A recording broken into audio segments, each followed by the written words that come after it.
following program is from NET, the National Educational Television Network.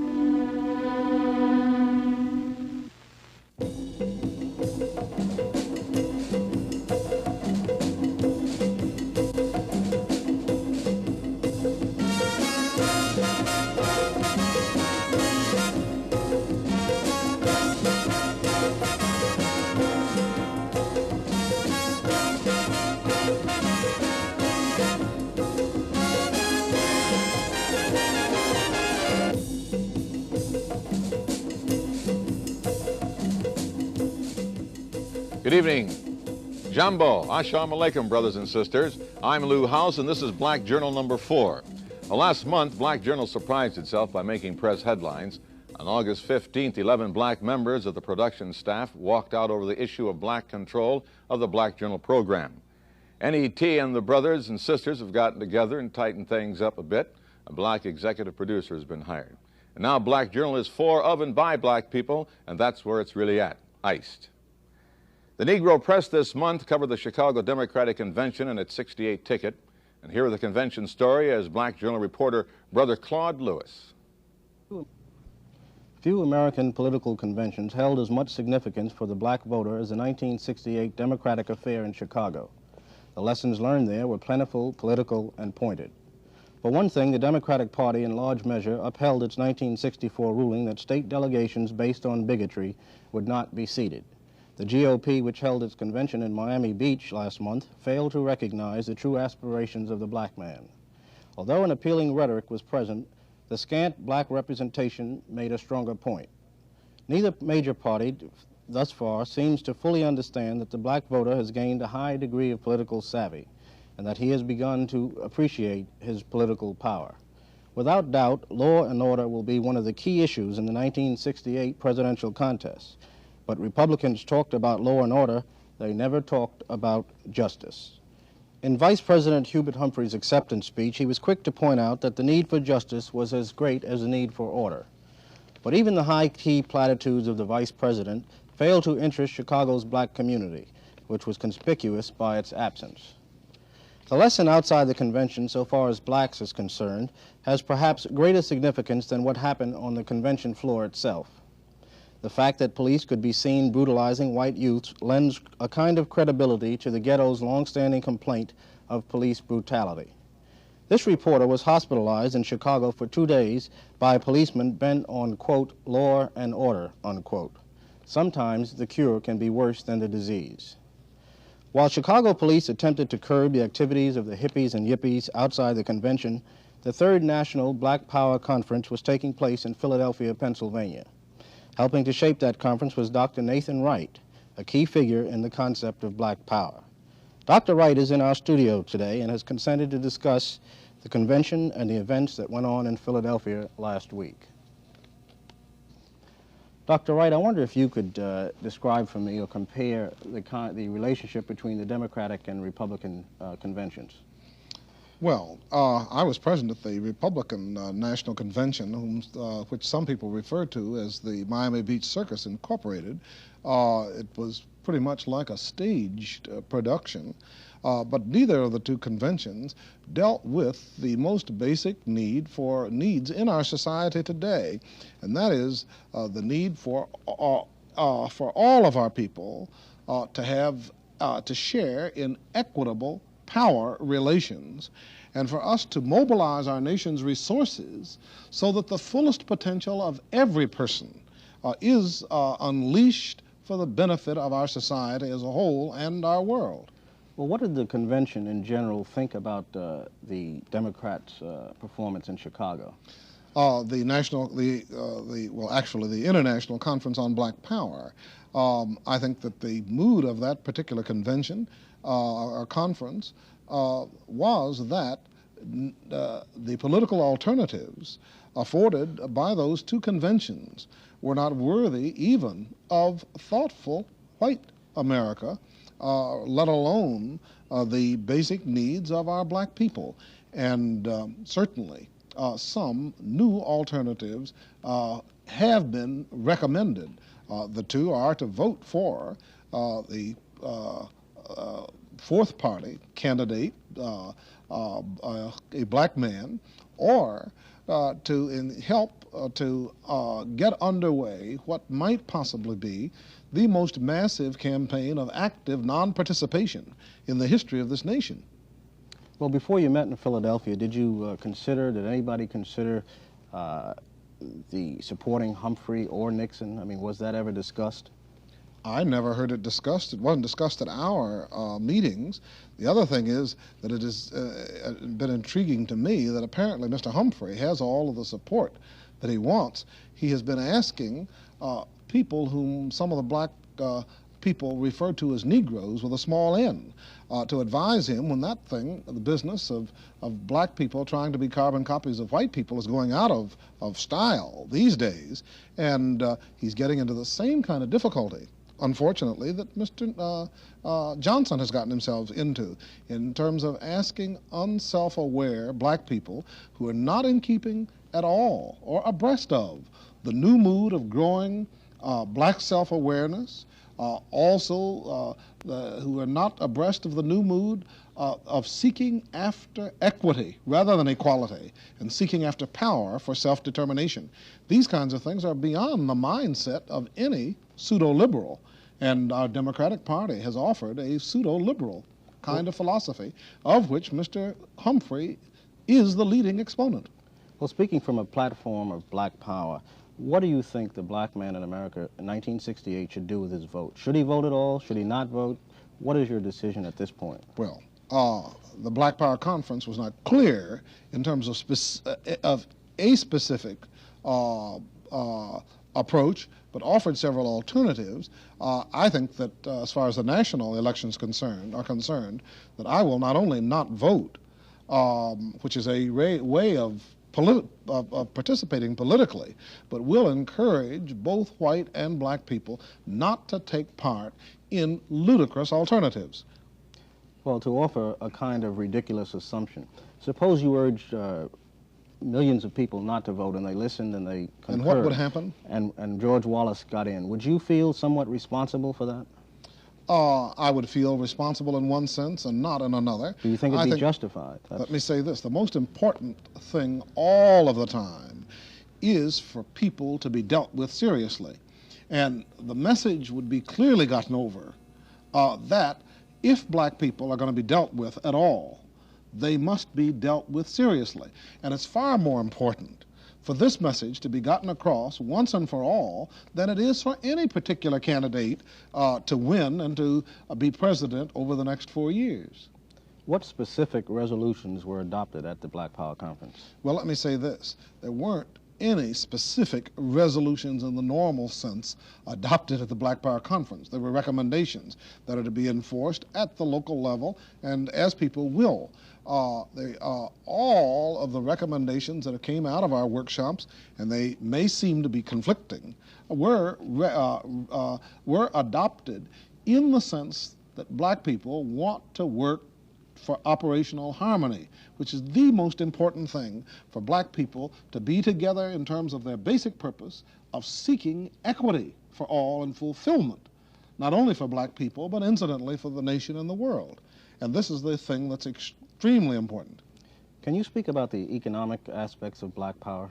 Oh, certainly. The most basic thing that needs to be done economically, and it came out very clearly at the Black Power Conference, is for black people to control completely the economic resources of their communities. And what needs to be done is for the federal government to, at far less cost than some of the costly programs now, and certainly far less costly than repression, to facilitate the buying out of all of the economic resources of our black communities, so that black people may purchase these and control them. And until black people control all of the immediacies of their own environment, we're not going to have peace. This kind of thing needs to be done not only in economics, but in education and so many other areas. And the interesting thing is that the white people who are in the country club set are speaking basically the same kind of language as the people in the ghetto are speaking in terms of self-determination, freedom, self-sufficiency, local control, this kind of thing that is consistent with a conservative view of what America ideally must be. Is the black man financially and educationally prepared to operate the stores and shops in his own community? This is a question we hear quite often. Well, black people are intellectually prepared to do anything. Black people do need to be facilitated. Black people have been robbed in the life of this nation. People, I mean, everyone knows this. Even the mild Presidential Panel on Civil Disorder clearly suggests that everything that any white man has in the United States, he has gotten that in some degree by the denial of opportunity So specifically, to black people. But black people can control. What needs to be done is for black people to have as much help from the federal government as other people get from the federal government. thank you, Dr. Wright, for being with us in our studios today to discuss these important issues.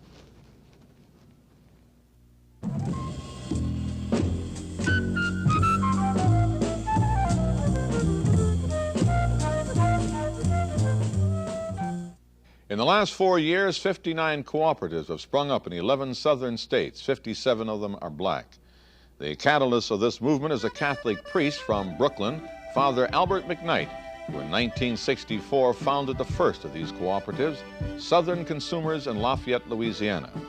Today, Southern Consumers has 2,000 members, owns 3 businesses, and is the motivating force behind a sweet potato cooperative. Yams, brother. Here with the report on the problems and progress of Southern Consumers is Father McKnight.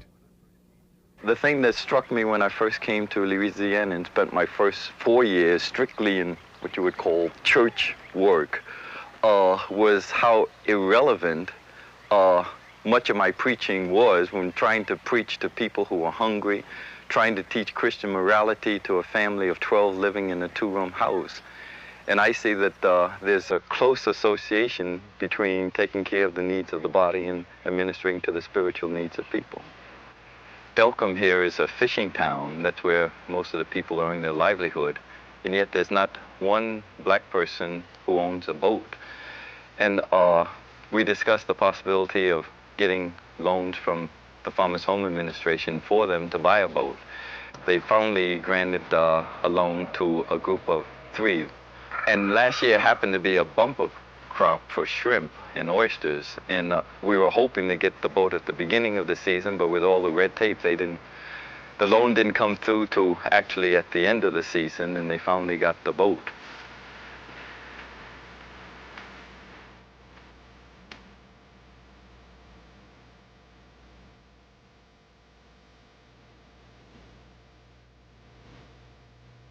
We have found that you have to start where the people are, deal with the problems that they consider urgent, and then that way you can get them involved. And it was from that idea that we started what today is called Southern Consumers Cooperative, whereby members, people who wanted to become members would have to pay $5 entrance fee. Then they would sign a subscription contract whereby they would invest a minimum of $300. We got the idea of why not a statewide organization where people all over the state would be able to join, and then from that money we could go into a variety of businesses. Last year we bought a piece of property a couple of blocks down in which we hope to build our own gasoline station. And after we bought the piece of property, this station came available, and we decided that it would be good for us to lease this station for a couple of years and see whether we could really draw the patronage that would make it worthwhile for us to build our own. Very few people realize the psychological damage that has been done the black man because of racism in this country. And we find in black businesses it's very difficult to get black customers because of the psychological damage. Too many black people think that the white man's gas is better than the black man's gas. The white man's ice is colder than the black man's ice. And it's an educational process that we have to go through, trying to educate the people to patronize their own businesses. The bakery idea was to produce a quality fruitcake, and it was, at that time, we had several guidelines. We knew that we had little business experience, little management know-how. We didn't have too much capital, and we wanted a specialty item, something that we could start small and had hopes of growing big. Well, this year we've made the first breakthrough. Baracchini is a candy company out of New York, and we've received an order from them for 10,000 two-pound fruitcakes, which actually is more than our total production last year of fruitcake. And we're hoping to land 2 other large orders like that that will establish a sound foundation for us so that we'll be able really to produce fruitcake 6 months out of the year. In Louisiana, we have the highest rate of interest, 42%. And it's the poor people who really have to pay that. So we got people together, talked about the problem, and then they decided to start saving their money, and from the money that they saved, they would borrow at a cheap rate of interest. The People's Enterprise Loan Company, Incorporated, became a reality sometime in 1964. It was decided by the members that poor people were having a hard time getting ready cash from the local lending operations due to low income. Most of the loans are for low-income families, and they haven't had any business experience before, and most of them can't qualify to get loans anywhere else. So usually it's used as a sort of business training for them too. So while they borrow, they invest. Each month, for every $100 they borrow, they invest $1 in either People's Enterprise or the cooperative. Well, this is one of the largest areas in the country that grows sweet potatoes, or they grow more in this area than they do any other area in the country.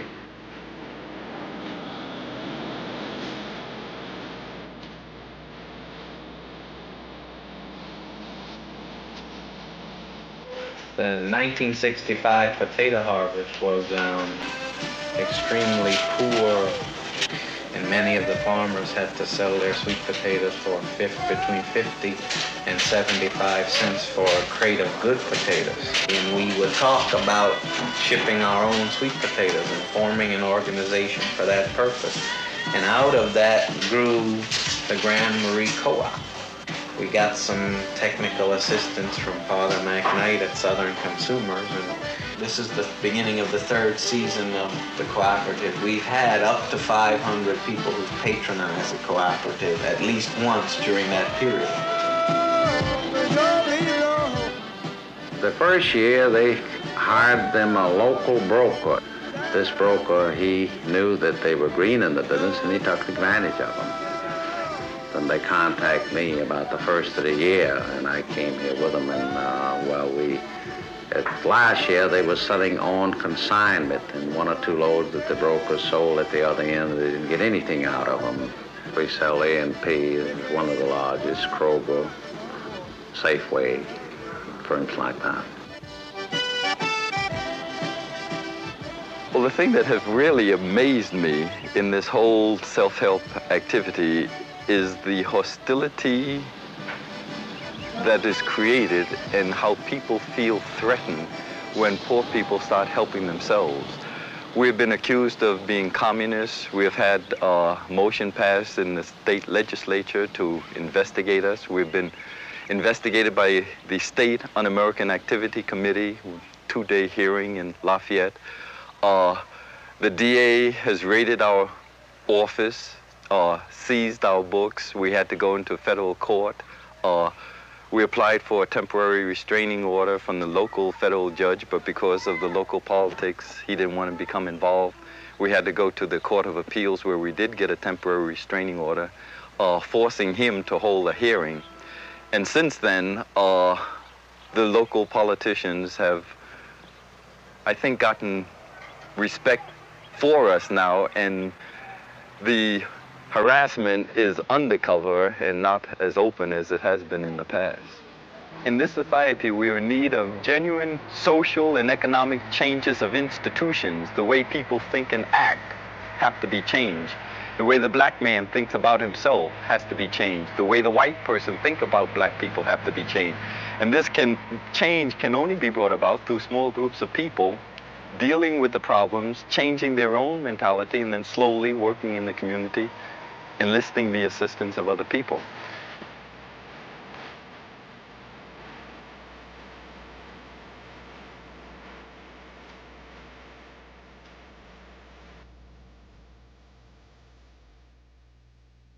The feeling of racial pride is not new for many African Americans, but the resurgence of black awareness and pride, black men and women face new problems, not only in relation to white society, but to each other in a black society. Recently, there has been a stream of articles on this subject, and the Chicago Daily Defender, America's largest black newspaper, began a series some weeks ago on the emergence of the new black woman. Benny Washington, reporter for the paper, surveyed the Chicago scene to report on how black men and women believe the revolution in racial pride will affect them and their families, before the sociologists and experts tell us how we are supposed to react. As a reporter for the Chicago Daily Defender, and as a black woman married to a black man, I've become deeply aware of the effects of this new black revolution on the relationship between black man and black woman. I see it among my own friends, and I also see it in my home. But the most revealing and the most vocal statements about what the new black man expects from the new black woman came when I met with a group of young unmarried friends one Saturday afternoon. I think that what's happening in America as far as black men, black women is concerned is that there's a revolution within a revolution. We are fighting our own woman. Our woman will not allow us to emerge as black men. No. But our black women, who has been put in this role of aiding white America, white structure, and castrating the black male, has continued doing this. She cannot live with us. It's not that we can't live with her. Are you blaming us? Are you saying that it's our fault that this happened? No, I'm not blaming black America women. I just said that I'm blaming the system. They are victims of the system like the black male. Well, why do you say that we are castrating you? You say that you want to be the leaders. Okay, well, what about the black professional woman?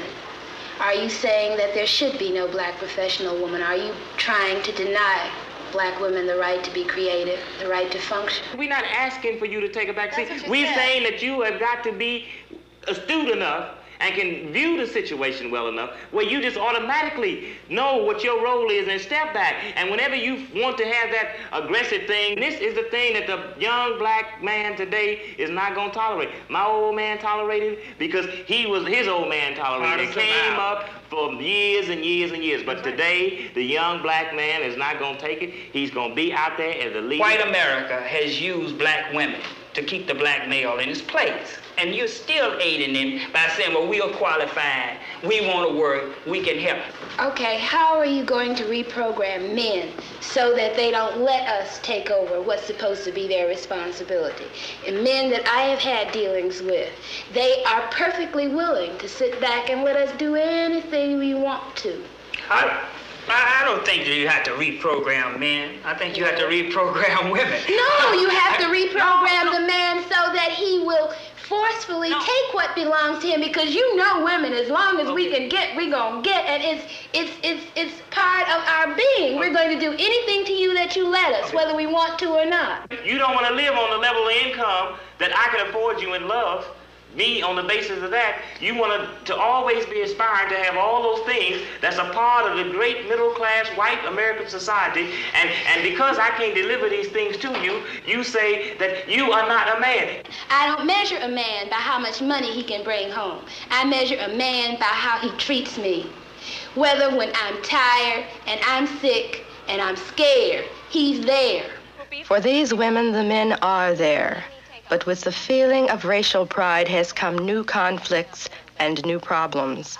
Across America, they meet to discuss what Black awareness means to their families and to them as Black women of today. You know, there have been a lot of myths created about the Black family. We all recognize that. And one of the most pernicious myths is the myth of the Black matriarch, you know, and this whole concept. And I think this is one of the reasons that the Black community reacted so negatively to the Moynihan report, because we know that that's not true. It was not like the Black that. woman has not been a matriarch in the sense that it has been defined thus far. And thank God research, and I hope Black research, is being done now to reverse that kind of thing. In fact, the Black woman has been a woman at the head of a household, not by choice, but by necessity. And more often, that's right, and more often than not, she is not a strong, matriarchal, aggressive, domineering figure. She is a woman in search of a man. But this story has not been told. The prejudiced society created what we have now. So that's what we were. Okay, we have a revolution going on. Well, we're part of the revolution. We're in an evolution. I think the revolution is yet to come. Yeah, it's the, I was going to say that because we keep tossing the word revolution around lightly. Actress Val Ward performs the works of our Black poets and dramatists. For her, Black awareness is not revolutionary, but the very foundation of her marriage. Val's husband, Francis Ward, talks of the struggles of the Black family in the past and the obstacles that lie ahead. It's extremely important for Black history and culture to be transmitted from generation to generation. And the best way, the most effective way that this has always been done is through the family, acting as the primary unit of social organization. And I think one reason why it has not been done with Black people is because of the destruction done to our family life. So this certainly has to be one function of the Black marriage, to begin to reemphasize and to pick up the thread of Afro-American history and culture that has been left off generations ago when Africans were bought, sold into slavery, when the family unit was purposely destroyed. Part of the obligation of being Black is to make absolutely certain that whoever has any kind of control or jurisdiction over your kid, you know, is not bringing him into conflict with the kinds of things we teach. We try to instill in them here in the home. Most middle-class homes, quote middle-class homes, like I don't even get caught up in that bag, you go into will have some copy of anybody, any white artist, I don't even have to name anybody, instead of the works of Black artists. I think it starts, especially that identity part, the books, the kinds of books. All of these things start in the home rather than complaining about them being in the schools at this point. Unless we're absolutely certain of how that teacher is handling them, then we may have to assume that whole responsibility. We may have to pull them out of school ourselves, you know, and do all the educating ourselves. Say, for instance, when they say to my child to draw, last year Rhonda painted Abraham Lincoln brown and she was put in the corner, you know. We had to go up to the school and deal with that. They must be respectable to their peers in school. And what we do, we handle that. We don't say, you jump up, you curse that teacher out, or you say it doesn't exist. But they see us at that school knocking on the door. You have to be in there. Either we're going to control, you know, their minds here, or at least give them the choice. A lot of this is new to us, and a lot of these things we're grappling with, and we don't want to give anybody the impression that we have the answer to everything. Not only that, though, let me cut you off again. You know, people go around talking about hate. We really don't have time to hate because, you know, it goose up the bag. We're loving ourselves. Mm-hmm. This might bring around a lot of other different things. To be Black means to love. It's got nothing to do with having to hate anybody. It does determine, though, Francis, and has nothing to do with hate. Again, it's love. That we might have to do certain things to protect that love. It may bring us into conflict with somebody. Necessary to protect that love. Finally, I asked Francis about the standards of today's Black man as compared with those of 20 years ago. Standards which white society had projected. I think these standards were that he had to become successful according to the white mode. He had to get a good job, he had to buy a good car, he had to move to the suburbs, he had to rear a good family that went to church every Sunday, that did everything that the typical good American family was supposed to do. And I don't think the Black man necessarily is addicted to that notion. I think he sees the falsity of it. I think he sees the total hypocrisy of it. I think he wants to rear a tightly knit family, but not for the purposes that white society says. He doesn't want to rear a family for any sham purposes, just to fulfill some false ethic.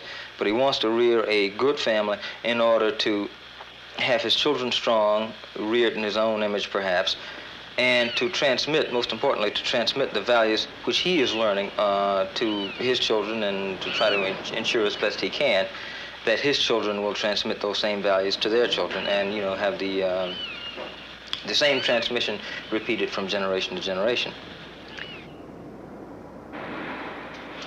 Listen to me. I am a woman. Black, that is. And there is but one thing which brings tears to my eyes. And that is to hear man, woman, or child stand up with strength and say, I'm proud. I'm black. And that's beautiful. Now for a look at people and events in the news, here's William Greaves. The September 7th issue of the Los Angeles Herald-Dispatch headlines that white Americans appear to be armed to the teeth. The article discusses a 5-month study conducted by the Stanford Research Institute, which shows that white Americans have armed themselves with more than one gun for every male citizen of any age, including infants. The study estimates the number of privately owned guns in the United States to be between 115 and 200 million. In New York, the Black Panther Party has filed suit in federal court calling for the decentralization of the city's police department.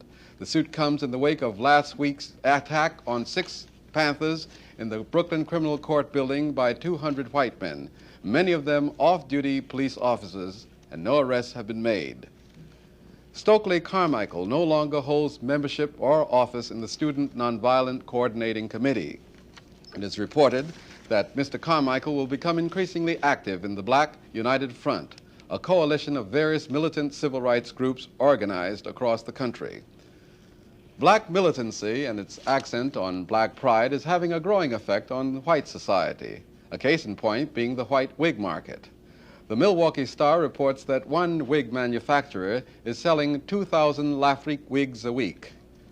A spokesman pointed out that Macy's and Abraham & Straus in New York both sold out their initial orders with at least 25% of the purchases being white. The Afro wigs have caught on so well with white teenagers that they're now being made in blonde, red, and light brown hair shades. And, of course, the suntan lotion industry continues to boom. At long last, there is a black man on top in United States tennis. Lieutenant Arthur Ashe this week won the first U.S. Open Tennis Championship at Forest Hills, defeating the world's top pros and amateurs.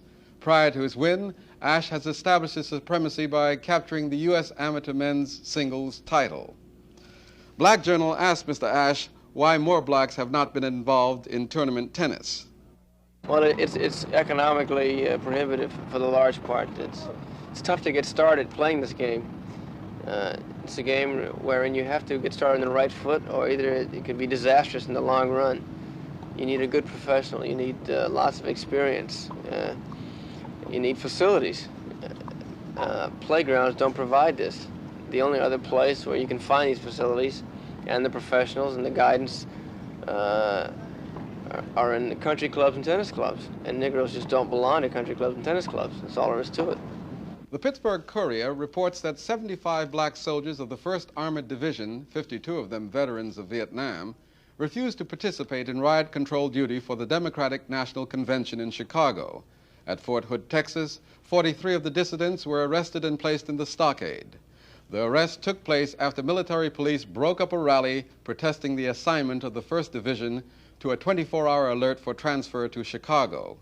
Interestingly, the black rioting feared by Chicago city officials never materialized.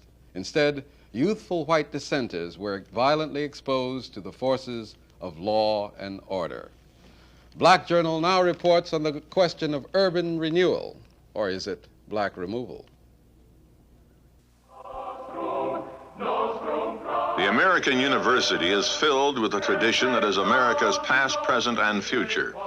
The urban university, luxuriously filled with greenery, soft grasses, ivy, trees, wealth, power, and privileges, all green.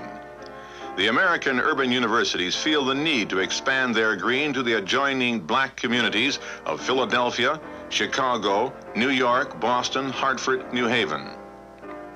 The power of the university affords them the privilege of tax exemption and the use of another power, urban renewal, which aids them in their search for land to take. But in this day of question and change, even the power of the university is being challenged. Example, Columbia University, Harlem. Students joined forces with the black community of Morningside Heights to protest the disruptions and infringements on property suffered by the black community at the hands of the university.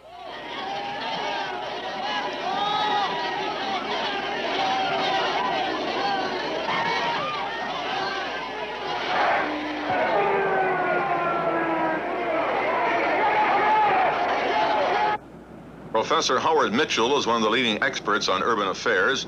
He teaches at the University of Pennsylvania. Black Journal asked Professor Mitchell if he thought most universities were concerned with the people and the communities they had displaced. I know of no example of any university that has really set a precedent yet of entering into the kind of dialogue that I think would reflect a real collaborative kind of relationship. I think our youth in our universities, and as most lately was demonstrated by some students at Columbia and the whole situation at Morningside Heights, are saying that as representatives of a university, if no one else takes the leadership at administrative faculty level, they are going to be the conscience of the institution and remind it for that, and of course a lot of other reasons in the Columbia situation, that it is a new ballgame, that universities cannot act in this way with the community as they have in the past.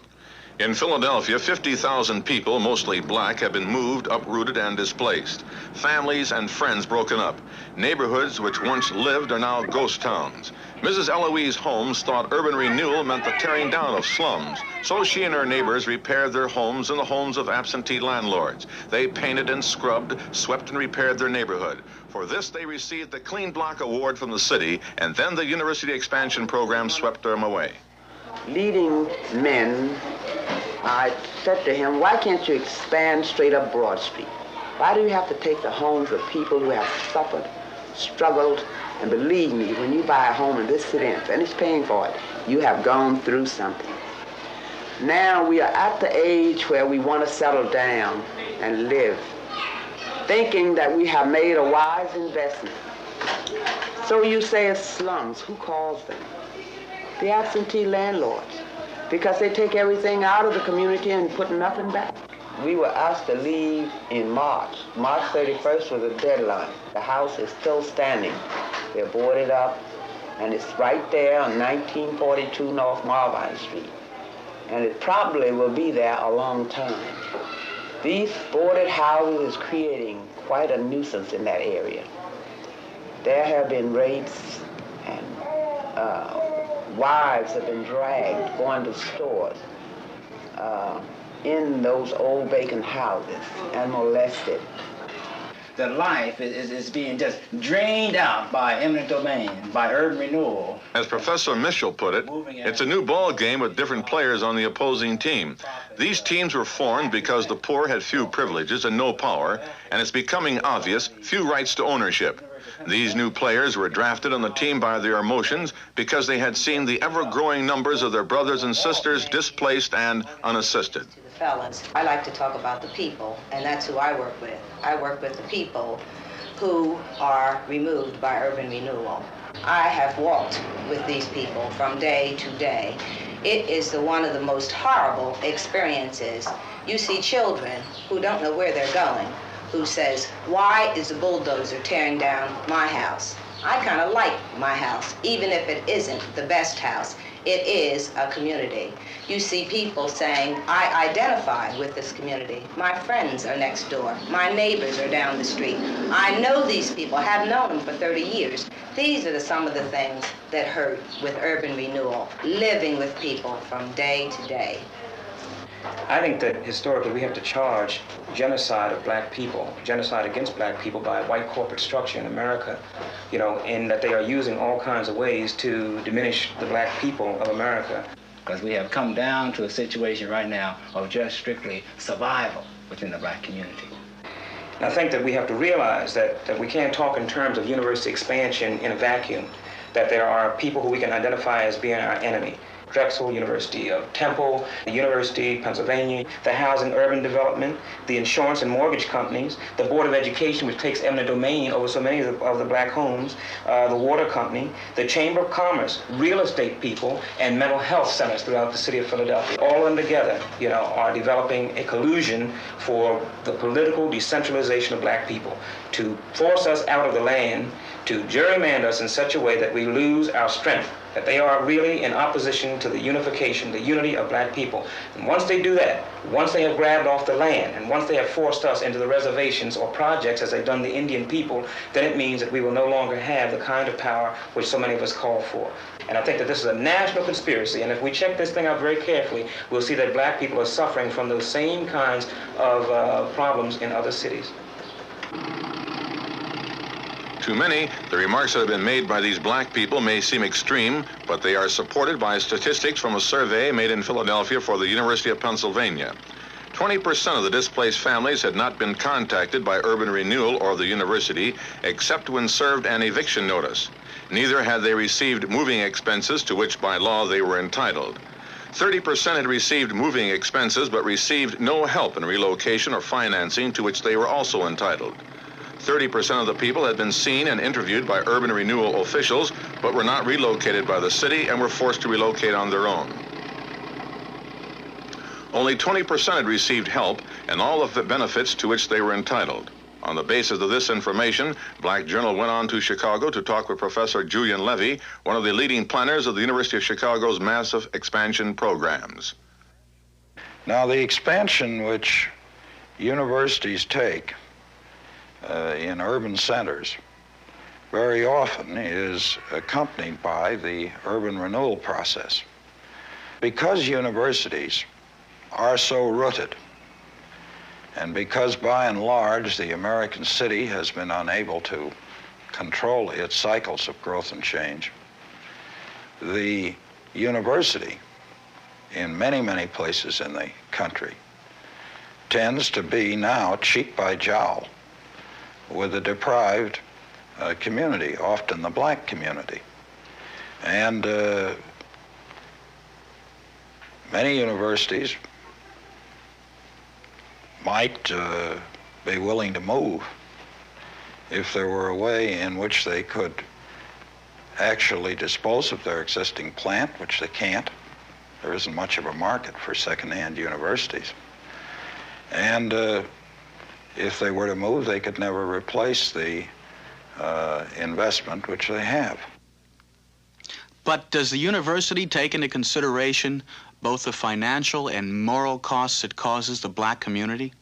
Well, these people who are moving have priority to move into the apartments which are now being built. Now, there's another part that you have the apartments, that's very interesting. Were all of these apartments built before the university started to expand so that these people could be moved out of their homes and immediately moved into these That's projects? the precise way this thing is being planned and carried out. One of the ways in which you judge the effectiveness of a relocation program is whether you lose people in the process. In other words, whether people move and you don't know where they move. These programs have had less than a 2% slippage that way. The woman who lives in this apartment, if you can call it that, is some of the slippage Professor Levy referred to.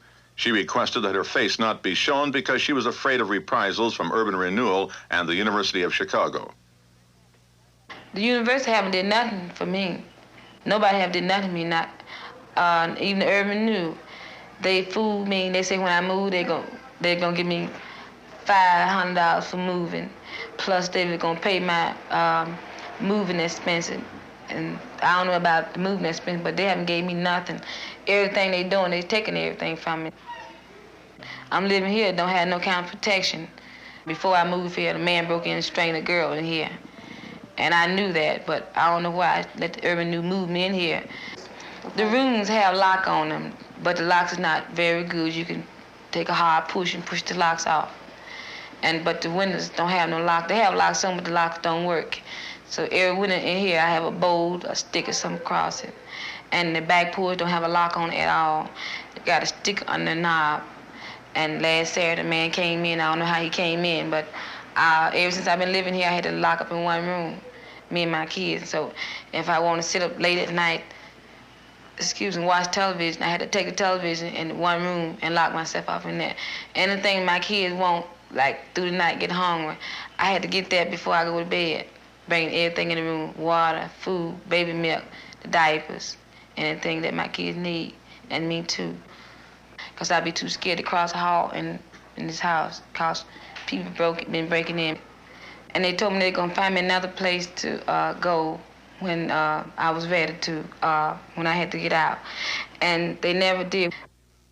The people you have just seen are but a few examples. According to recent statistics, there are 3,000 in Chicago, 5,000 in New York, and 60,000 in Philadelphia. And the list goes on. And as the numbers continue, there is another growing number. The number of people that are asking the question, is this urban renewal or black removal?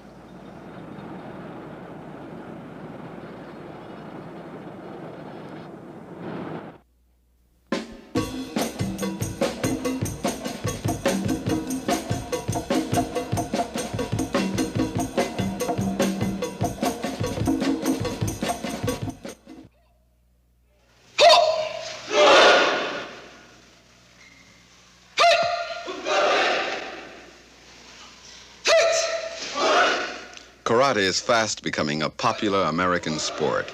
It teaches self-defense and emphasizes spiritual goals of self-discipline, graciousness, moderation, and pride. John Blair was first introduced to karate while in the Air Force and has earned the high distinction of the black belt. I will practice every day. I will practice every day. I will respect... In this special Harlem summer class, Blair stresses both physical and mental training. Blair is uniquely talented. He's both a master of karate and an accomplished jazz violinist. He performs with the John Lewis Trio. He has created a new art form by combining the sounds of modern jazz with the choreography of karate. The results transcend both arts.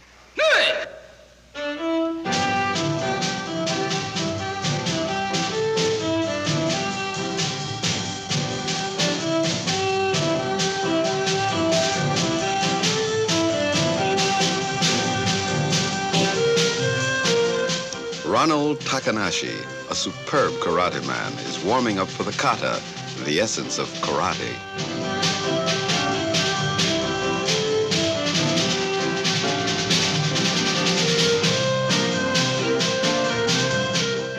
Blair recognized the magnificent dance-like movements, the precision and the intricacy of karate, but he turned it into something much more. He has created a new kind of emotional experience, a new entertainment form.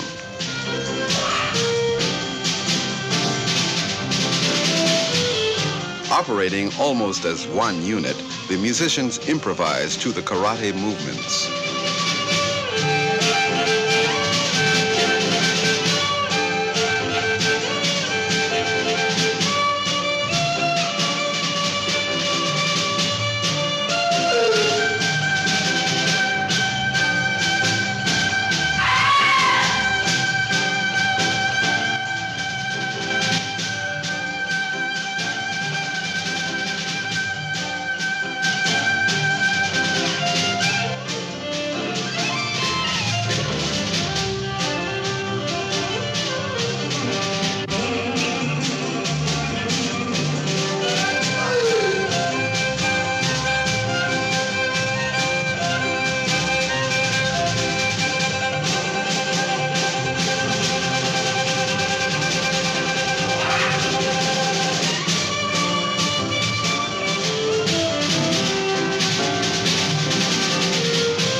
When the kata is perfected, the kumite, or free fighting, becomes a breathtaking ballet.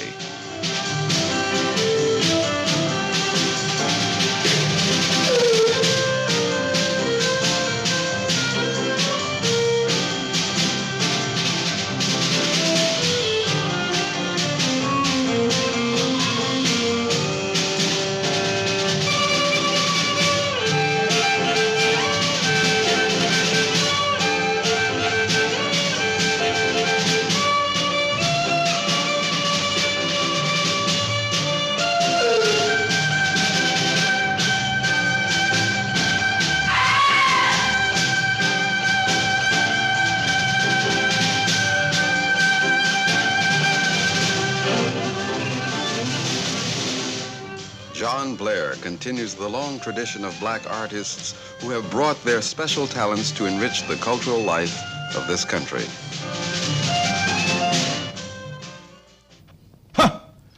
John Blair, beautiful. Karate to jazz. Thank you. Ah, that was beautiful. John, I understand you also play with the John Lewis Trio, the violin, of course, and also vice president of the Jazz Musicians International Incorporated. Betty Lomax, a writer with us on Black Journal. John Lewis, the leader of the John Lewis Trio and also president of the Jazz Musicians International Incorporated. And Billy Taylor, pianist, composer, program director of WLIB, and has swung lightly and heavily in many areas on the records. Nice to be with us on Black Journal. You know, years ago, we've been abused, exploited. Black things have been taken from black people. Where are we today? Are we still in that same bag, or are we going to take care of the business and get things iced for ourselves? Where are we going? Well, what the Jazz Musicians International Productions Incorporated is doing, not trying, is a vehicle, dignified vehicle for self-expression, where musicians can establish their own booking agency. We have set up a central publishing firm, and to do all the things in our field that we can reap benefits from, because in the past we haven't done this, and the only way that we can do it is control our destiny. So this is what the corporation is all about. In other words, you want to get into the power structure of your own thing, and Control that's the your black business. talent, right? Yes. And also control it and have the determination which way it's going to take, It's right? going, yes. Billy, now you've been in the business quite a while. How do you feel about that? I feel that today, with so many young people like John and others going in different directions, this is the first time that jazz, which essentially is a thing in which you do your thing. Jazz is a personal expression, and traditionally all of the major artists in jazz have not been together in trying to move the heritage in a particular direction. Now, with the black revolution going in the direction that it's going in, many of us have been caught up in it, and we are taking the same direction, even though we have different opinions, to help each other and to bring to a wider group of people the tremendous advantages of observing and nurturing the tradition which we've given to the entire world. Betty, you're a writer, and I'm sure you've been exposed to this. That's You've also been a radio personality. You've dealt with musicians. You've dealt with recording studios and with the man who controls the recording. How do you feel about this, and how do you look at this? Well, I think it's a wonderful thing that the brothers are doing. And I like the term that you use all the time when we talk off camera, plagiarism, you know. That always interests me in that, and particularly with respect to jazz, because we have so many jazz musicians who just aren't really making it, you see. We can even check out Charlie Parker, who when he died, he had so very little money, in a sense, or as far as the standards of success in the society are concerned. When you realize his major contribution to jazz, you wonder, how could this possibly be, you know? And other artists, of course, have gone, you know, in the same direction. And this is why I think that what these people here are about seems to be the best course that we can possibly take in the future, because I, for one, am very frustrated. I'm sick and tired, really, sick and tired of seeing our thing taken and used and sometimes so often mutilated. And in the mutilization of it, if that's such a word, if there is such a word, those people who destroy it and take it out of context make so much money. But the originator, you know, falls by the wayside. Well, no. In the record business, as you know from being on the radio, a cover record frequently makes more than the original record. For instance, someone will create something, and then someone else will say, "Gee, that's a great idea," and put more money and more know-how, or primarily more money into promoting the cover record, and in some cases it completely smothers the original idea, which was a good artistic idea. You think that this idea to have John will spread across the country, especially with black musicians? Yes, we have like representatives in different states. Like Herbie Hancock is a representative for Chicago. Harold Land is a representative in Los Angeles. Roy Brooks is a representative in Detroit, and to take care of business, to organize. You're going to have the recording studios, you're going to have the compositions, the writing, and whatnot. Yes. You give them the legal advice also, yes, right? We have. You'll take care of all the business. We have our attorney. He takes care of all the legalities. Do you think that this is the direction that you're setting a stage for a set of new values? Precisely. Yes, I think I can go along with that. Well, may I just add that I think it's wonderful because I think that it's time for the black man to accept the fact that he has talent. It's a very natural thing with us, and that, but talent cannot really build a world alone. You see, that we must do other things. We must develop people who know how to promote this talent and not just sit around and talk about art, art, art. I hate to step in here, but I think Black Journal's run out of time. I'd like to have you back for another program. This sounds like we could rap for days on this. On my right, Betty Lomax, writer, John Blair, violinist, karate instructor, John Lewis, who is the president of the Jazz Musicians International Productions, and Billy Taylor, pianist and program director of WLIB. I guess that's going to be it for tonight on Black Journal. For this evening, brothers and sisters, I'm Lou House with William Greaves, and we'll be back on Wednesday, October the 23rd. One gay sagay.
This is NET, the National Educational Television Network.